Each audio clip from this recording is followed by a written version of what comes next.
You're listening to Mysterious Mountains, a production of the West Virginia Humanities Council, where together we explore the imaginary landscape of West Virginia through genre fiction and folklore.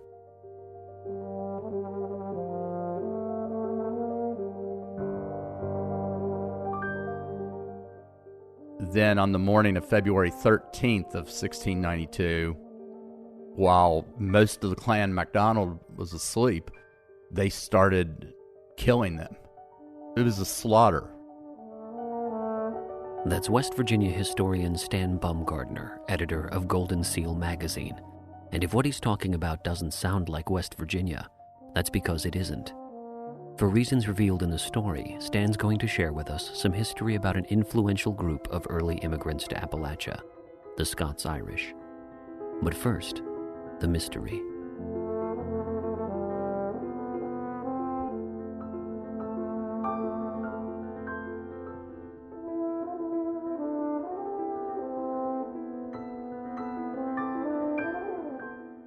West Virginia Humanities Council presents Uncle Abner by Melville Davisson Post.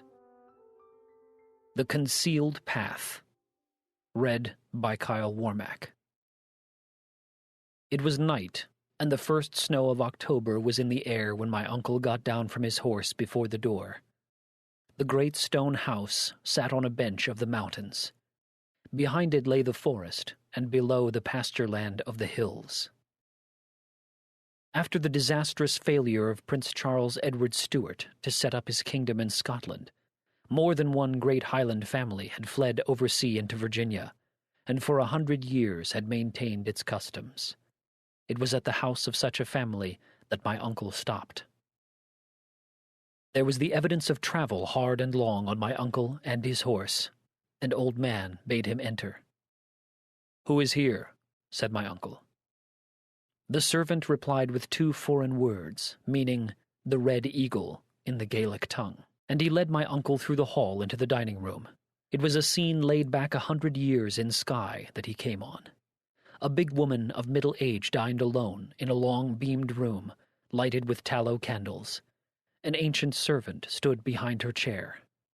2 features of the woman were conspicuous, her bowed nose and her coarse red hair. She got up when she saw my uncle. "Abner," she cried, "by the blessed God, I'm glad to see you. Come in, come in." My uncle entered, and she put him beyond her at the table. "You ought to eat, Abner, for by all the tokens you've travelled." "A long way," replied my uncle. "And did the ravens of Elijah send you to me?" said the woman, "for I need you." "What need?" inquired my uncle, while he attacked the rib of beef and the baked potatoes, for the dinner, although set with some formality, was plain. "Why, this need, Abner, for a witness whose name will stand against the world." "A witness?" repeated my uncle. "Aye, a witness," continued the woman. "The country holds me hard and dour, and given to impose my will. There will be a wedding in my house tonight, and I would have you see it free of pressure. My niece, Margaret MacDonald, has got her senses, finally." My uncle looked down at the cloth. "Who is the man?" "Campbell," she answered, "and good man enough for a stupid woman." For a moment my uncle did not move. His hands, his body, the very muscles in his eyelids were for that moment inert as plaster. Then he went on with the potato and the rib of beef. "Campbell is here, then," he said. "He came tonight," replied the woman, "and for once the creature has some spirit. He will have the girl tonight or never. He and my husband, Alan Elliot, have driven their cattle out of the glades and on the way to Baltimore. Alan is with the cattle on the Cumberland Road, and Campbell rode hard in here to take the girl or leave her, and whether she goes or stays, he will not return. When the cattle are sold in Baltimore, he will take a ship out of the Chesapeake for Glasgow." She paused and made a derisive gesture. "The devil, Abner, or some witch trick has made a man of Campbell. He used to be irresolute and sullen, but tonight he has the spirit of the men who lifted cattle in the lowlands. He's a Campbell of Glen Lyon on this night. Believe me, Abner, the wavering beastie is now as hard as oak and has the devil's courage. Wherefore is it that a man can change like that?" "A man may hesitate between two masters," replied my uncle, "and be only weak. But when he finally makes his choice, he will get what his master has to give him. The courage of heaven if he go that way, or of hell, madam, if he go that way." Man, she laughed. "If the one who is not to be named, as we say, put his spirit into Campbell, he did a grand work. It is the wild old cattle-lifter of Glenlyon that he is this night." "Do you think," said my uncle, "that a MacDonald of Glencoe ought to be mated with a Campbell of Glenlyon?" The woman's face hardened. "Did Lord Stair and the Campbells of Glenlyon massacre the MacDonalds of Glencoe on yesterday at sunrise, or 200 years back? Margaret, the fool, said that before she got my final word." "Is it not in an adage," said my uncle, "that the Highlander does not change?" "But the world changes, Abner," replied the woman. "Campbell is not bonny Charlie. He is at middle age, a dour man and silent, but he will have a sum of money from a half of the cattle, and he can take care of this girl." Then she cried out in a sharper voice, "And what is here in this mountain for her, will you tell me? We grow poor. The old men are to feed. Alan owes money that his half of the cattle will hardly pay. Even old Macpherson," and she indicated the ancient man behind her chair, "has tried to tell her in his wise wife Folderol, 'I see you in the direst peril that overtakes a lassie, and a big-shouldered man to save you.' And it was no omen, Abner, but the vision of his common sense. Here are the lean years to dry out the fool's youth, and surely Campbell is big-shouldered enough for any prophecy. And now, Abner, will you stay and be a witness?" "I will be one witness," replied my uncle slowly, "if you will send for my brother Rufus to be another." The woman looked at her guest in wonder. "That would be 20 miles through the hills," she said. "We could not get Rufus by the morn's morn." "No," said Abner. "It would be 3 miles to Maxwell's Tavern. Rufus is there tonight." The big-nosed, red-haired woman drummed on the cloth with the tips of her fingers, and no one knew what she was thinking. Her relentless will was the common talk. What she wished, she forced with no concern. But the girl was afraid of Campbell. The man seemed evil to her. It was not evidenced in any act. It was instinct in the girl. She felt the nature of the man like some venomous thing pretending to be gentle until its hour. And this fear, dominant and compelling, gave her courage to resist the woman's will. The long suit of Campbell for the girl was known to everybody, and the woman's favor of it, and the girl's resistance. The woman foresaw what folk in the hills would say, and she wished to forestall that gossip by the presence in her house of men whose word could not be gainsaid. If Abner and his brother Rufus were here, no report of pressure on the girl could gain belief. She knew what reports her dominating personality set current.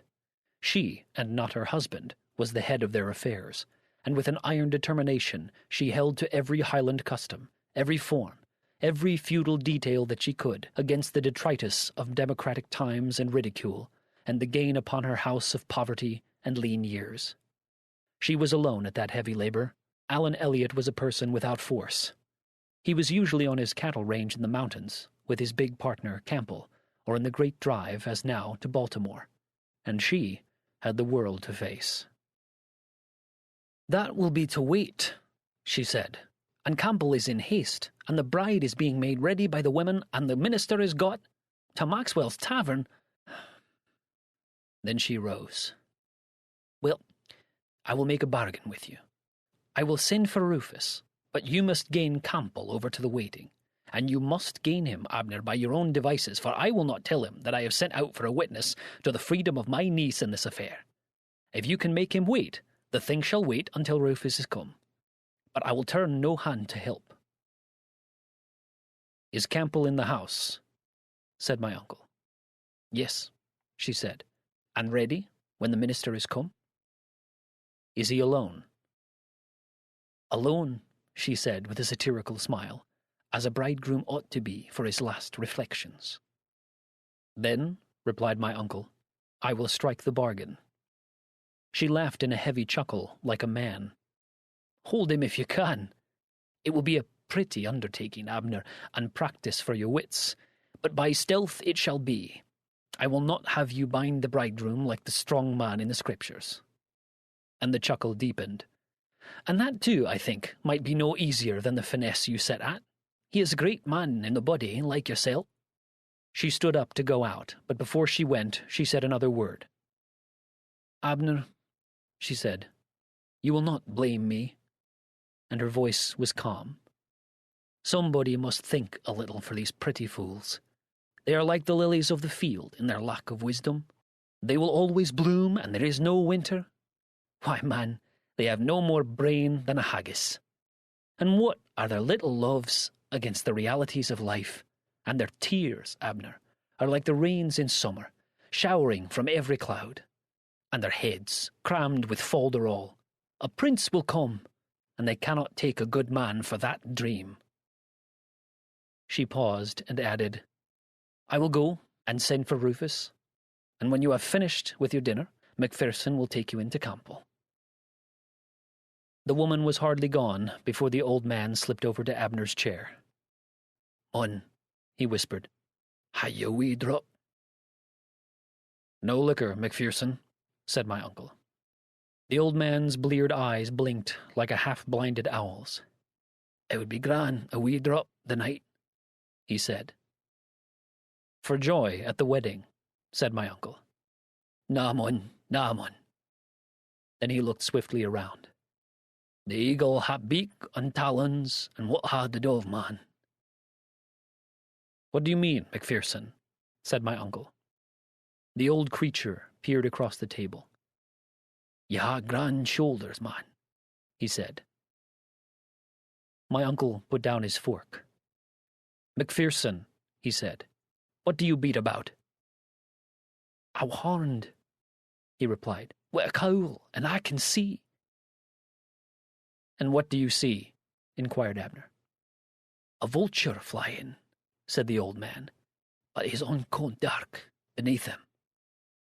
Again on this night every motion and every sign of motion disappeared from my uncle's body and his face. He remained for a moment like a figure cut in wood. "A vulture," he echoed. "Aye, mon. What had the dove to save it?" "The vulture it may be," said my uncle. "The red eagle and the foul vulture," cried the old man. "No, mon, it is the bird of death." "A bird of death, but not a bird of prey." Then he got up.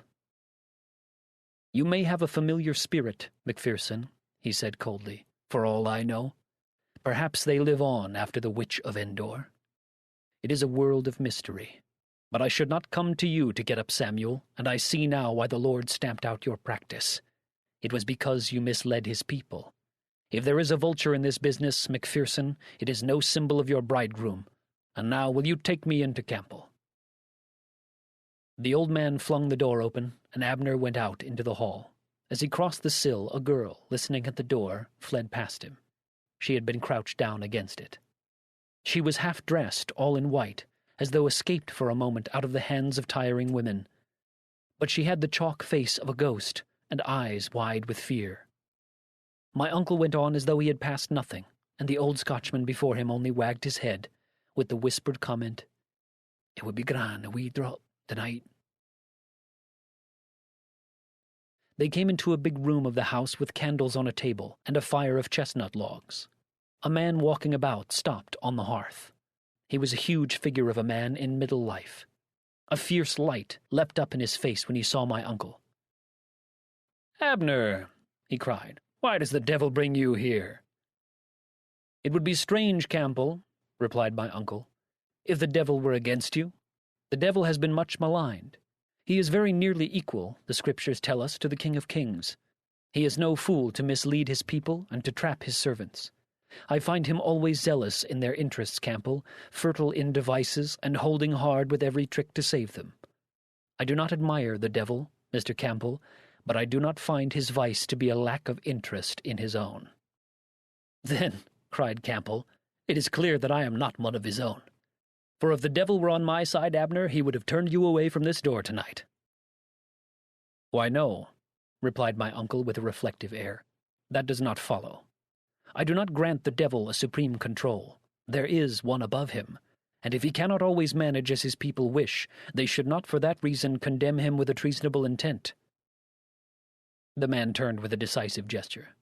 "Abner," he said, "let me understand this thing. Do you come here upon some idle gossip to interfere with me in this marriage, or by chance?" "Neither the one nor the other," replied my uncle. "I went into the mountains to buy the cattle you and Elliot ranged there. I found you gone already with the herd toward Maryland, and so as I returned I rode in here, to Elliot's house to rest and to feed my horse." "Elliot's with the drove," said Campbell. "No," replied my uncle. "Elliot is not with the drove. I overtook it on the Cheat River. The drivers said you hired them this morning and rode away." The man shifted his feet and looked down at my uncle. "It is late in the season," he said. "One must go ahead to arrange for a field and for some shocks of the fodder. Elliot is ahead." "He is not on the road ahead," returned Abner. "Arnold and his drovers came that way from Maryland, and they had not seen him." "He did not go the road," said Campbell. "He took a path through the mountains." My uncle remained silent for some moments. "Campbell," said my uncle, "the Scriptures tell us that there is a path which the vulture's eye hath not seen. Did Elliot take that path?" The man changed his posture. "Now, Abner," he said, "I cannot answer a fool thing like that." "Well, Campbell," replied my uncle, "I can answer it for you. Elliot did not take that path." The man took out a big silver watch and opened the case with his thumbnail. "The woman ought to be ready," he said. My uncle looked up at him. "Campbell," he said, "put off this marriage." The man turned about. "Why should I put it off?" he said. "Well, for one reason, Campbell," replied my uncle. "The omens are not propitious." "I do not believe in signs," said the man. "The Scriptures are full of signs," returned Abner. "There was the sign to Joshua and the sign to Ahaz, and there is the sign to you." The man turned with an oath. "What accursed thing do you hint about, Abner?" "Campbell," replied my uncle, "I accept the word. Accursed is the word." "Say the thing out plain. What omen? What sign?" "Why, this sign," replied Abner. "Macpherson, who was born with a cowl, has seen a vulture flying." "Oh, damn, man," cried Campbell. "Do you hang on such a piece of foolery? Macpherson sees his visions in a tin cup. Raw corn liquor would set flying beasts of Patmos. Do you tell me, Abner, that you believe what Macpherson sees?" "I believe in what I see myself," replied my uncle. "And what have you seen?" "I have seen the vulture," replied my uncle, "and I was born clean and have no taste for liquor." "Abner," said Campbell, "you move about in the dark, and I have no time to grope after you. That woman should be ready."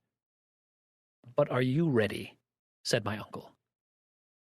Man, cried Campbell, "would you be forever in a fog?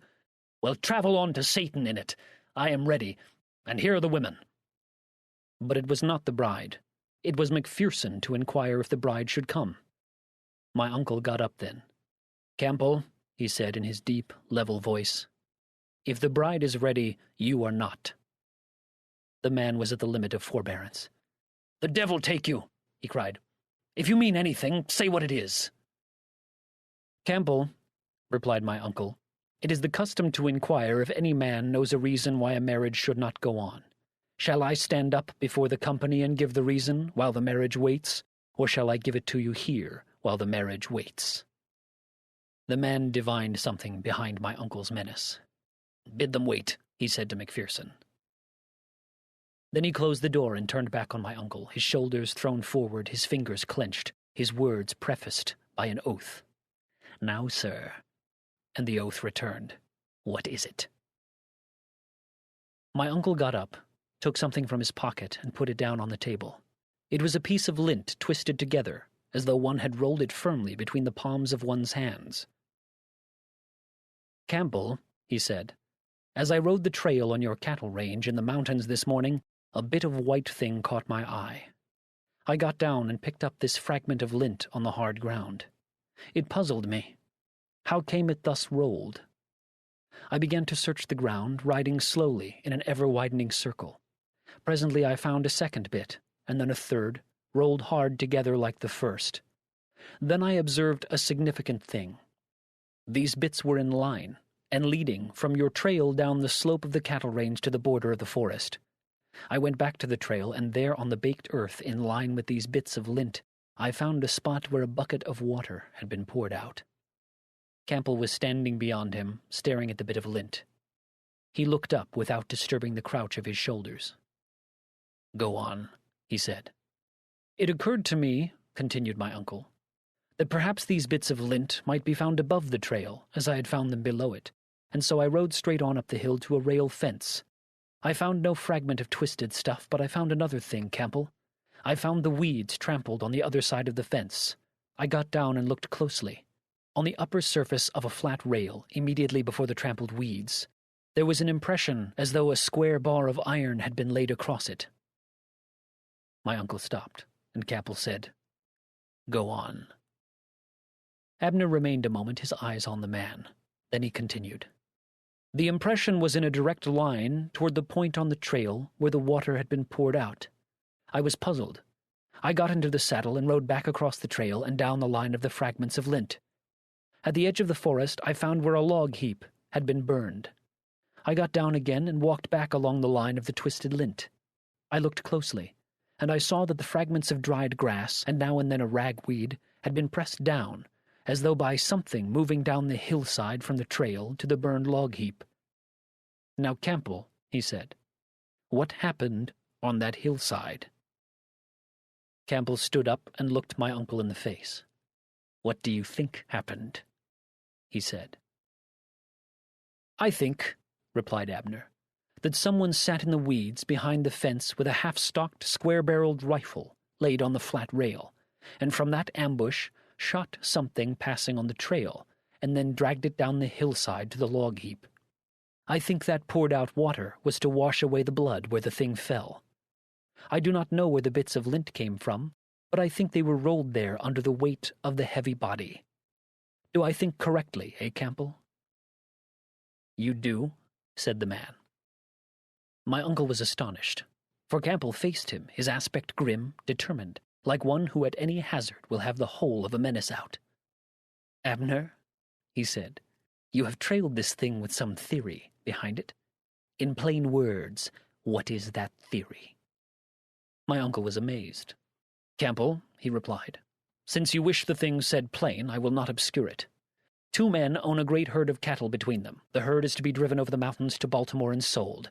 If one of the partners is shot out of his saddle and the crime concealed, may not the other partner sell the entire drove for his own and put the whole sum in his pocket? And if this surviving partner, Campbell, were a man taken with the devil's resolution, I think he might try to make one great stroke of this business. I think he might hire men to drive his cattle, giving out that his partner had gone on ahead, and then turn back for the woman he wanted, take her to Baltimore, put her on the ship, sell the cattle, and with the woman and money sail out of the Chesapeake for the Scotch Highlands he came from. Who could say what became of the missing partner, or that he did not receive his half of the money and meet robbery and murder on his way home?" My uncle stopped, and Campbell broke out into a great ironical laugh. "Now let this thing be a lesson to you, Abner. Your little deductions are correct, but your great conclusion is folly. We had a wild heifer that would not drive, so we butchered the beast. I had great trouble to shoot her, but I finally managed it from behind the fence." "But the bits of lint," said my uncle, "and the washed spot." "Abner," cried the man, "do you handle cattle for a lifetime and do not know how blood disturbs them? We did not want them in commotion, so we drenched the place where the heifer fell. Your bits of lint. I will discover the mystery there. To keep the blood off, we put an old quilt under the yearling and dragged her down the hill on that. The bits of lint were from the quilt and rolled thus under the weight of the heifer." Then he added, "That was weeks ago. But there has been no rain for a month, and these signs of crime, Abner, were providentially preserved against your coming." "And the log heap?" said my uncle, like one who would have the whole of an explanation. "Why was it burned?" "Now, Abner," continued the man, "after your keen deductions, would you ask me a thing like that?" to get rid of the offal from the butchered beast. We would not wash out the bloodstains and leave that to set our cattle mad." His laugh changed to a note of victory. "And now, Abner," he cried, "will you stay and see me married, who have come hoping to see me hanged?" My uncle had moved over to the window. While Campbell spoke, he seemed to listen, not so much to the man as to sounds outside. Now, far off, on a covered wooden bridge of the road, there was the faint sound of horses, and with a grim smile, Abner turned about. "I will stay," he said, "and see which it is." It was the very strangest wedding. The big, determined woman, like a fate, the tattered servants with candles in their hands, the minister and the bride covered and hidden in her veil, like a wooden figure counterfeiting life. The thing began. There was an atmosphere of silence. My uncle went over to the window. The snow on the road deadened the sounds of the advancing horses until the iron shoes rang on the stones before the door. Then, suddenly, as though he waited for the sound, he cried out with a great voice against the marriage. The big-nosed, red-haired woman turned on him. "Why do you object, who have no concern in this thing?" "I object," said Abner, "because Campbell has sent Elliot on the wrong path." "The wrong path?" cried the woman. "Aye," said Abner, "on the wrong path. There is a path which the vulture's eye hath not seen, Job tells us, but the path Campbell sent Elliot on, the vulture did see." He advanced with great strides into the room. "Campbell," he cried, "before I left your accursed pasture, I saw a buzzard descend into the forest beyond your log heap. I went in, and there, shot through the heart, was the naked body of Alan Elliot. Your log heap, Campbell, was to burn the quilt and the dead man's clothes. You trusted to the vultures for the rest, and the vultures, Campbell, overreached you." My uncle's voice rose and deepened. "I sent word to my brother Rufus to raise a posse comitatus and bring it to Maxwell's tavern. Then I rode in here to rest and to feed my horse. I found you, Campbell, on the second line of your hell-planned venture. I got Mrs. Elliot to send for Rufus to be a witness with me to your accursed marriage, and I undertook to delay it until he came." He raised his great arm, the clenched bronze fingers big like the coupling pins of a cart. "I would have stopped it with my own hand," he said, "but I wanted the men of the hills to hang you, and they are here." There was a great sound of tramping feet in the hall outside, and while the men entered, big, grim, determined men, Abner called out their names. "Arnold, Randolph, Stewart, Elnathan Stone, and my brother Rufus."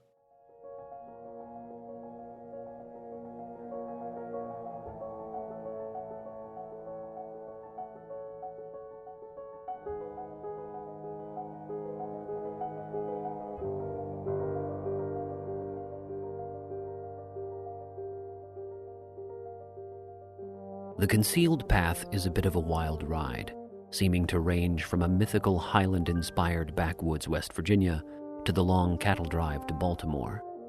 Out of all the Uncle Abner mysteries, it ranks with a mere handful that feel more fantastical than real. But that doesn't mean it's all made up.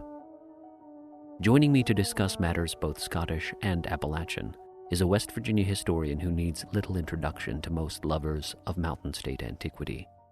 He's an author, musician, folklorist, and public historian who has even worked on a number of Humanities Council programs through the years, contributing many West Virginia encyclopedia articles and writing the script for the Council's Hatfield's and McCoy's traveling exhibit, American Blood Feud.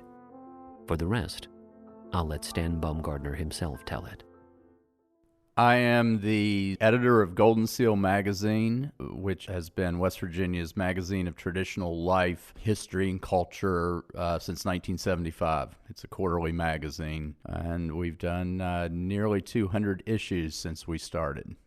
I've been with Goldenseal since 2015. Before that, I've been a West Virginia historian, I guess, for about 30 years in different places. I worked at Harpers Ferry National Historical Park, and I worked in the West Virginia State Archives. Then I was creative director for the West Virginia State Museum renovation, which opened in 2009. And I have a lot of other things that I would say my resume is very long, but not always very impressive. I didn't realize you were so heavily involved with the State Museum renovation. Whenever I get people out here to West Virginia to visit, I always try to take people through there because I tell them, listen, this is not your average stuff in glass cases museum. It's a lot of fun. Yeah, that's what we were shooting for with the museum, was to make it fun. And I worked on it for 8.5 years. And there were a lot, there's so many people, too many people to credit, who made that museum what it is. I kind of pictured myself at times like a film director. I just want to make sure, okay, we stay on track. I did a lot of the writing. You have to decide what's in, what's out, what stories you tell, what stories you don't. I, for better or worse, made a lot of those decisions. What's your favorite section of the museum? Do you have a favorite section of the museum that you're very, very pleased with the way it turned out? That's a good question. Rather than one section of it, we wanted people to come out of the museum whether they realized it or not, and whether they really took time to think about it, having a better idea of what it meant to be a West Virginian. And there's not just like Appalachia or anything else, there's not one West Virginia or one West Virginian. We decided the way to do that was by telling the stories of everyday West Virginians throughout history. And people that most visitors, even if they're familiar with West Virginia, probably wouldn't have heard of. And some people specifically tied to an artifact that really, unless you were on the museum project, you wouldn't know who this person is. And we did a little bit of research. We contacted families. We got family stories. And we tried to tell as many of those, the everyday stories. And that's what Goldenseal magazine does. Is like, it doesn't tell you who we are as West Virginians. It just tells a lot of different stories about West Virginians. I think that's probably my proudest thing, is I think that does come through. It may take a few times going through, and there's so much to see in there. Somebody figured this out, and it's obviously a somewhat made-up number because everybody reads and walks at their own paces. But they said if you read every word and listened to everything in there at a normal pace, it would take like 26 hours to go through the museum. And we knew that a lot of the people who come to the museum are repeat visitors, whether they're children, students who come through, or just people who like history. We wanted there always to be something new for them to see. With limited budgets for museums, we knew there couldn't be a lot of changing exhibits. So we decided, okay, we'll put a lot of stories in there, a lot of artifacts, and people can go through and look at the parts they're interested in. You feel that in the design. One of the things I appreciated when I bring visitors there is I know we can spend 4 hours in there if I've got the right kind of visitor. We won't run out of things to see, but you have this main narrative track. You can stay on the main path, and then there are all these rooms off to either side that explore individual topics in greater detail. And if you are just not into a particular period or not into exploring a certain kind of thing, then you can skip it and you can keep going, or if it's just a question of time. So there have been times when I've just kind of blazed somebody through, all we've got is an hour, we just go through on that main track. And there's other times when I've spent 2 or 3 hours in there, popping in and showing them my favorite things in some of the side rooms and stuff like that.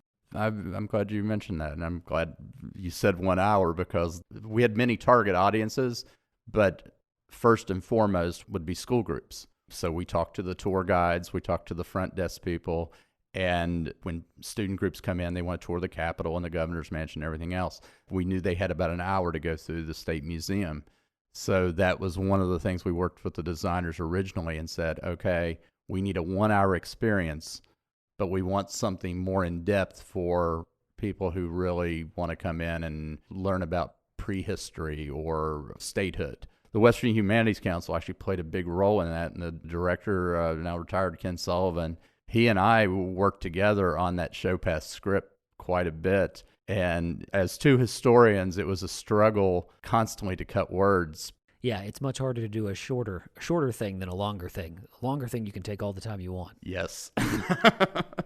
It's a great introduction, what you said about trying to tell all of these individual West Virginian stories, that there's something for, shall we say, every kind of West Virginian in that museum. And that's a little bit of what we have to talk about today with regard to this particular Melville Davisson Post story and a very specific Scottish setting. Scottish immigrants living in this grand, secluded manor house somewhere in the hills of West Virginia. You have this noble Highland family that's fallen on hard times. Does this very interesting portrait bear much resemblance to the real picture of Scots-Irish immigration to West Virginia in the 1800s? Not particularly.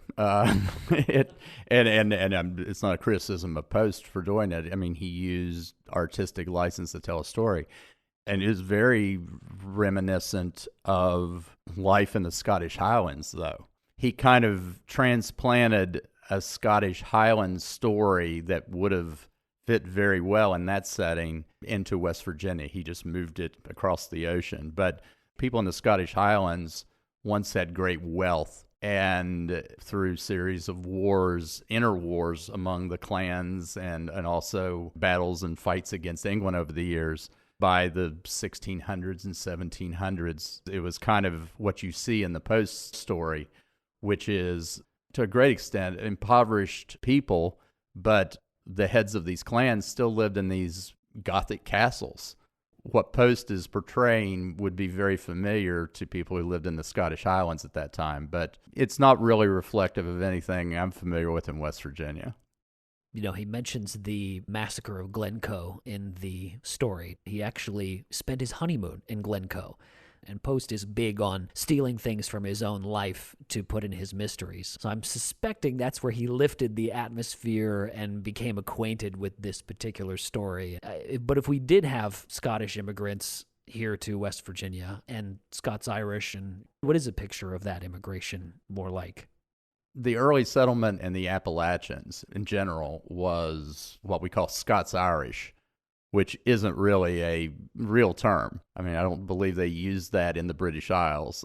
It really didn't come into use a lot in the United States until Irish immigrants started coming in greater numbers in the mid-1800s. The Scots-Irish, to distinguish themselves from these new Irish who were coming in 1800, this is where you started to see historians and the people themselves saying, well, we're not Irish, we're Scotch-Irish, or now we use Scots-Irish. To cut to the chase, it was essentially of a religion, is that the Scottish people were Presbyterians who were at odds with the Church of England, so they were pushed out of their homelands, and they went into the Ulster region of Ireland and lived there for 100 years or more, about 5 generations. To a point, their cultures blended together, and that's why we use the term Scots-Irish. But these were people who had come from Scotland, made a stop in Ireland for 100-plus years, and then came to America. And they didn't have money. They were working, most of them, as indentured servants for 7 years to pay their passage across the ocean. Then when they settled in the cheap lands that where nobody else was settling, and that was the mountains of Appalachia quite often. So you're saying a lot of them would have worked off their indentured servitude probably along the East Coast, and then when they finally got their freedom, they moved westward across the Appalachian chain and settled out here where land was cheap. Yes, to work off the indentured servitude of 7 years, they would work around Philadelphia, around Boston, or in the South, near Charleston, South Carolina, or Wilmington. A large number of them ended up in the North Carolina, South Carolina part of Appalachia, because they came in through Charleston, South Carolina, or through Wilmington, one of those ports. Do we have any idea why these Scottish transplants into Ulster, Ireland, why they decided to leave Ireland to come to the United States? There were always religious issues. I think that's the main one. And they had heard also that America was a land of opportunity, but also it was kind of wide open and they could hold their religious beliefs openly. Certainly with those Scots-Irish, that was a major driving force. Did they consider themselves a group apart from the Scottish and the Irish, or did they define themselves as this sort of Scots-Irish hybrid as they came over? They tended, and I say that with hesitation because there's always many exceptions, but there was a pattern of them moving as groups, as clans, which a clan was family, but it was also akin to a political jurisdiction in the feudal system. So when they came to America, many of them came as clans and groups, They came with their traditions and they came with their family bonds, and some of them also came with some clan rivalries. If the majority of them coming over are not these aristocratic gentleman ranchers, then what kinds of businesses and livelihoods were common among Scots-Irish immigrants once they came over? Scots-Irish immigrants were overwhelmingly farmers. They lived in rugged terrain, not unlike the Appalachians and West Virginia. It's hard to grow things in rugged terrain, and it's also hard to grow things in a very bitterly cold climate. But what they did a lot of was raise livestock. They did bring that tradition with them. Now, in some places of Appalachia, especially as you go further south, you have a different climate than you had in Scotland. So they become planters, raising crops more than they did in Scotland. But livestock was a big part of their world, and they really, the money they had, the actual money for the Scottish when they were still in Scotland, was kind of paid to the clan for protection, basically. If you lived in Scotland, they had their own little armies. Some of them weren't little, that they would provide protection, but you had to, if you lived on clan land, you had to pay up. It sounds like something out of organized crime from the 30s or something. So they worked in a barter system. They traded quite a bit. They made the tools that they needed, just like we associate with West Virginia. There's so many similarities there. And they would go out of their way, even when money was involved, to try to work out barter deals, because it's one way to avoid taxes. And so that was more of the economic system in Scotland at that time. And any money was put toward guns and the necessities of life that you couldn't raise or trade for. Did they bring any particular traditions or practices that are handed down through the generations that we see today?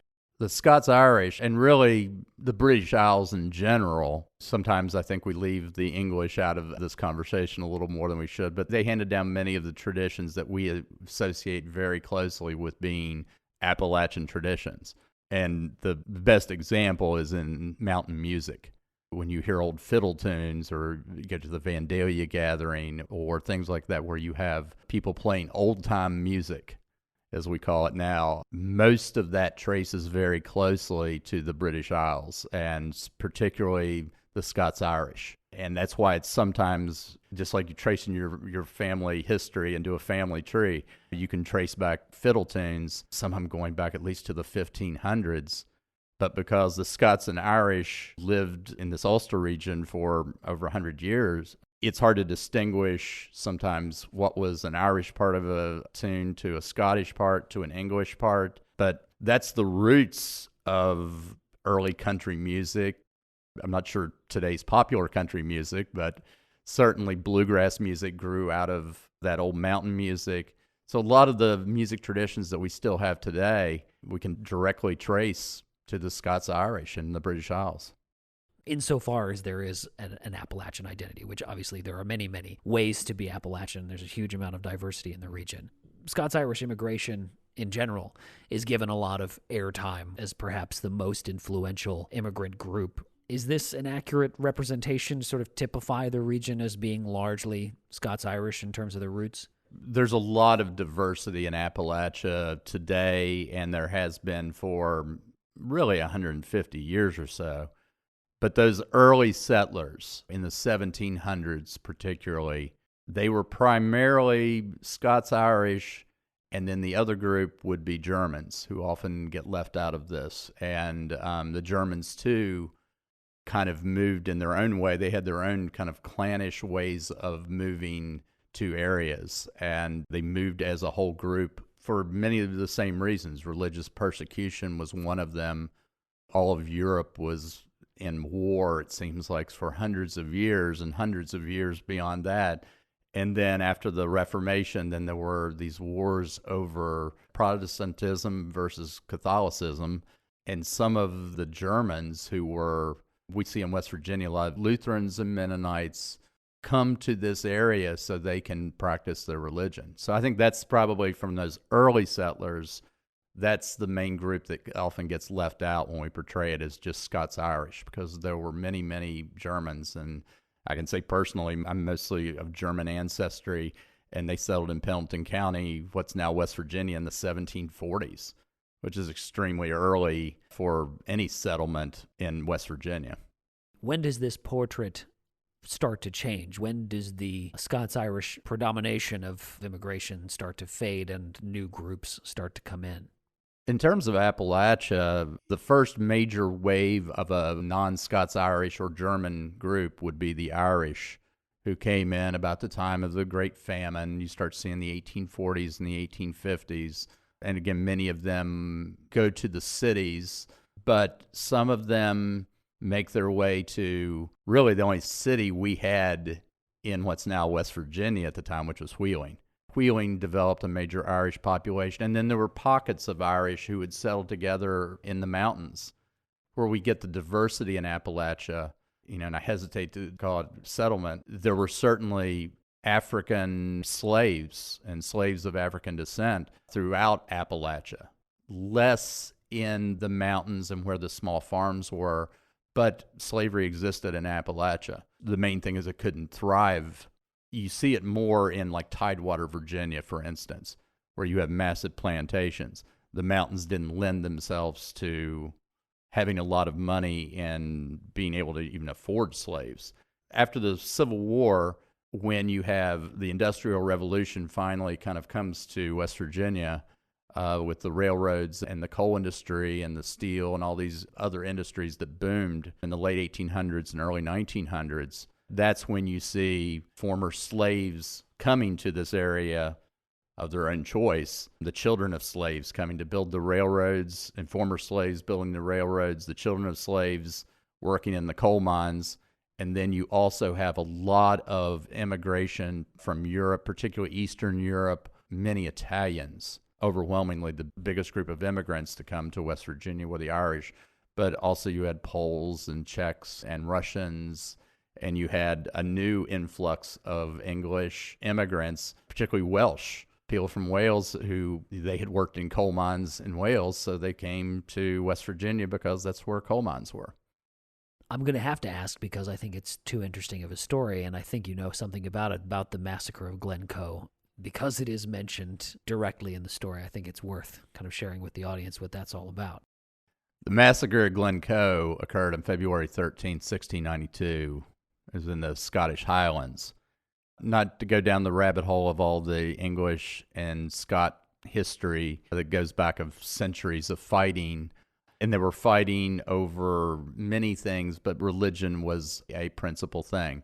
The Scottish Highlanders, and particularly the Clan MacDonald, many of them were Catholic, and they had pledged their allegiance to James II of England. For anybody who knows the stories about Henry VIII, there was a major break with the Vatican in the days of Henry VIII, and he formed his own church, the Church of England, which essentially was formed originally so Henry VIII could divorce several of his many wives, the ones he didn't have beheaded.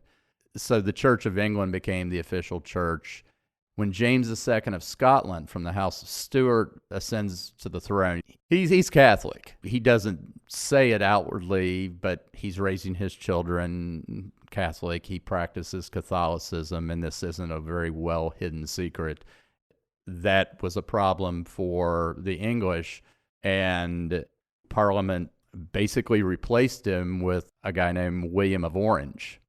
As a result of that, you have an uprising in the Scottish Highlands, one of many that are generally labeled Jacobite, which comes from the Latin name for James, to return James to the throne, a Catholic king to the throne. One of the major ones of this was in 1689. The Scottish Highlanders in this Jacobite uprising of 1689, they fought well, but it was easily put down. William of Orange wanted to punish them, but he also had France on his hands. And when James II had been replaced, he went to France, which was a very Catholic country. There was always this dream and hope among the Scottish Highlanders that James would return from France with the French army. And William of Orange, who's now king, decides he needs to deal with France. France is his greater threat He wanted to keep the Scottish Highlanders at bay so he wasn't fighting a two-front war here. A deal was struck. How much he was involved in what happens at Glencoe is still a question, but he was certainly in the loop. There was a plan put in place where basically they would buy off the Scottish Highlanders, the clans, literally bribe them to keep the peace. They wouldn't be punished for the uprising of a couple of years before if they would pledge allegiance to the crown and agree not to rise up. They would just take their money and go home, and they desperately needed the money. The head of Clan MacDonald was a man named Alistair MacDonald. He was better known as MacIan.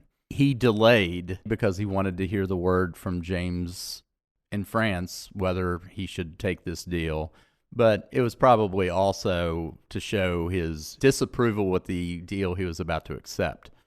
He waited really until the deadline, and then he went to the wrong sheriff who took his oath and then took that piece of paper from that sheriff and went to the place where he was supposed to go.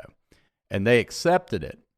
But because it had come in after the December 31st deadline, by this point, King William and the Scots who were allied with King William, and there were many of them, particularly in the lowlands, they decided retribution was in order, that even though the MacDonalds had taken the deal because they had waited until after the deadline of December 31st, Clan MacDonald needed to be punished, in part because they had a reputation that wasn't sterling, but more importantly because Clan Campbell had been long rivals of the MacDonalds.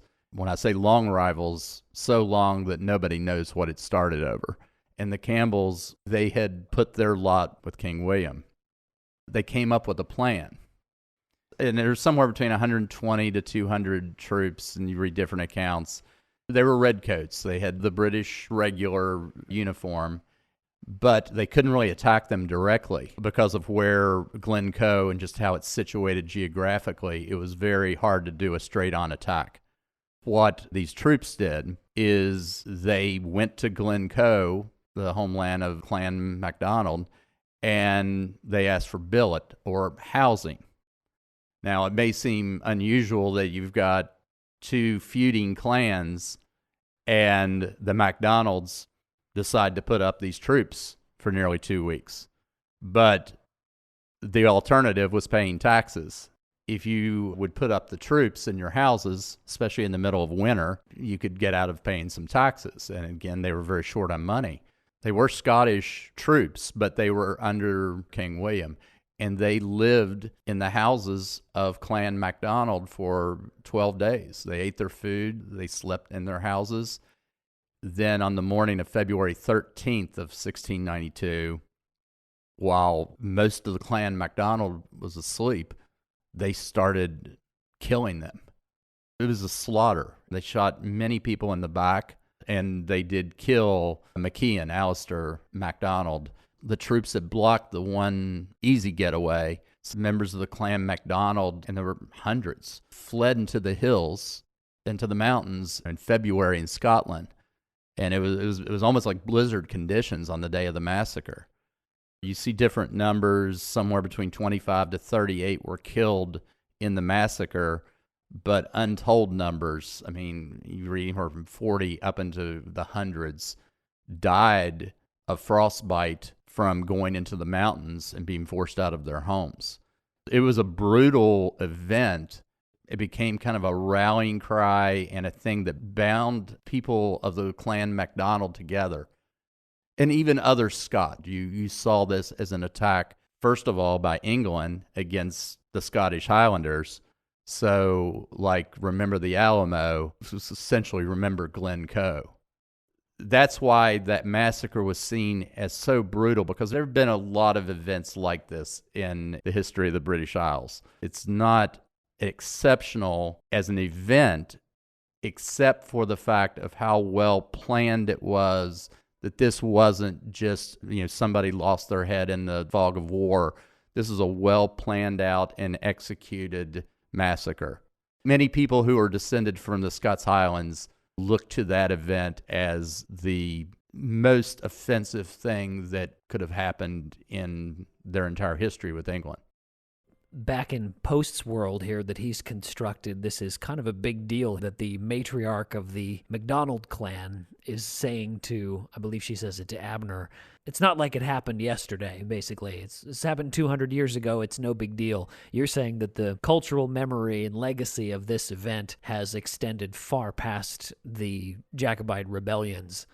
Yes, it's speculation because we can't get in Post's mind, but the Hatfield-McCoy feud was recent history at the time he wrote this. It was only 30 years in the past or so. I think when the Hatfields and McCoys did a formal truce, some type of shaking hands down on the Tug River 20 or 30 years ago, so that only took them 100 years to get over it.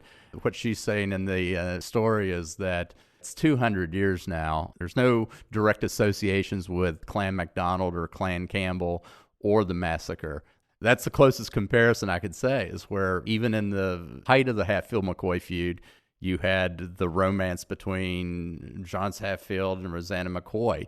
And in many instances, Hatfields were marrying McCoys, McCoys were marrying Hatfields. As a matter of fact, if memory serves, isn't Devil Anse Hatfield still alive? Because he writes this story in the 1910s. Devil Anse doesn't die until, the early 1920s? 1921, I believe. So it's current history. By the time he writes this story, the Hatfields and McCoys have become kind of a sideshow. I mean, Devil Anse Hatfield is making money off his fame at this point. He's become kind of a celebrity.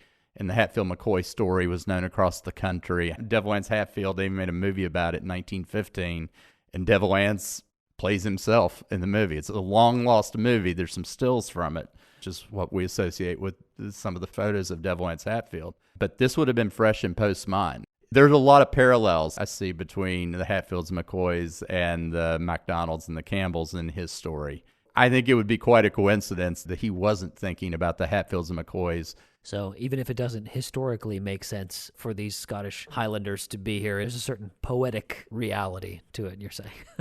I will give anybody artistic license. I even give Post more artistic license here because to me, he was, without saying it, he was trying to make it more romantic and go back hundreds of years and tied to hundreds of years of feuding.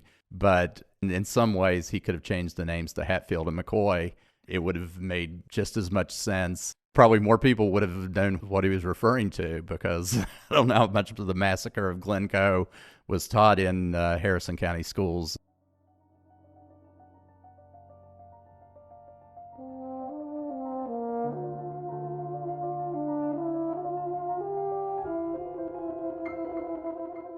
We may never know if the Hatfields and McCoys inspired Post to explore his connection with Glencoe through the feuding Campbells and MacDonalds. What is certain is that the Scots-Irish are one part of the rich tapestry of Appalachian and West Virginian identity.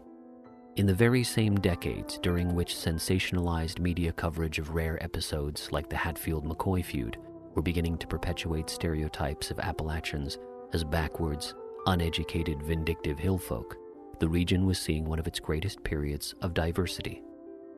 In 1907, just a few years before Melville Davisson Post began publishing the Uncle Abner stories, a mine explosion in Monongah, Marion County, less than 20 miles away from Post's stomping grounds near Clarksburg, killed over 350 miners. Among the names of the dead were Poles, Greeks, Italians, Hungarians, African Americans, Lithuanians, Irish, Scottish, and more. Like Stan pointed out, there isn't just one West Virginian, and as the saying goes, it takes a village. To paint a picture of the mountain state in all its tragedy and triumph, we all have to be included in the portrait.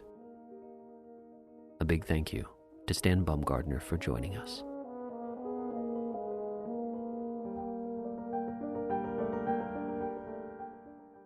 For more episodes of Mysterious Mountains, be sure to subscribe on your favorite podcast app or visit wvhumanities.org for links to our podcast page and more content.